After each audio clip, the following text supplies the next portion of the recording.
মই লতানী চাপৰি জাতীয় বিদ্যালয়ৰে এগৰাকী সহশিক্ষয়িত্ৰী হয়।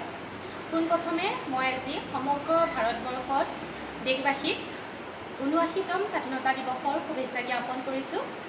আজি সমগ্ৰ ভাৰতবৰ্ষতে এই মহান ৰাষ্ট্ৰীয় দিৱসটি উদযাপন কৰিছে আৰু আজিও আমি পিছ পৰি থকা নাই। আমাৰ লতানী চাপৰি জাতীয় বিদ্যালয়ৰ সমূহ পৰিয়ালবৰ্গ তথা ছাত্ৰ ছাত্ৰী লগতে এই অঞ্চলবাসী সকলো লোক ওলাই আহিছে। আৰু এটা কথা ক'বলৈ যাওঁ, লতানী চাপৰি গাঁওখন নগাঁও জিলাৰ এক খুবেই ভিতৰুৱা অঞ্চল, কিন্তু ইয়াত আজি অঞ্চলবাসী লোক আৰু ছাত্ৰ ছাত্ৰীসকলৰ অভিভাৱক অভিভাৱিকাসকল সকলো ওলাই আহিছে আৰু ছাত্ৰ ছাত্ৰীসকলক উৎসাহ দিছে। আৰু আমাৰ অধ্যক্ষ মহোদয়েও আজি আমাৰ বিদ্যালয়ৰ সকলো ছাত্ৰ ছাত্ৰীক আমাৰ বিদ্যালয়খন ধুনীয়াকৈ সজাই পৰাই তুলিছে। ছাত্ৰ ছাত্ৰীসকলে আমাৰ আজি স্বাধীনতা দিৱস ধুনীয়াকৈ উলহ মালহেৰে পালন কৰিছে, নৃত্য কৰিছে, গীত গাইছে, খুবেই ভাল লাগিছে।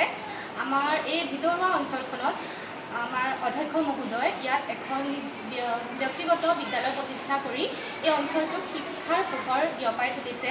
আমাৰ ছাত্ৰ ছাত্ৰীসকলৰ প্ৰতিভাসমূহ বিকাশ হৈছে, খুবেই ভাল লাগিছে ইয়াত শিক্ষকতা কৰি।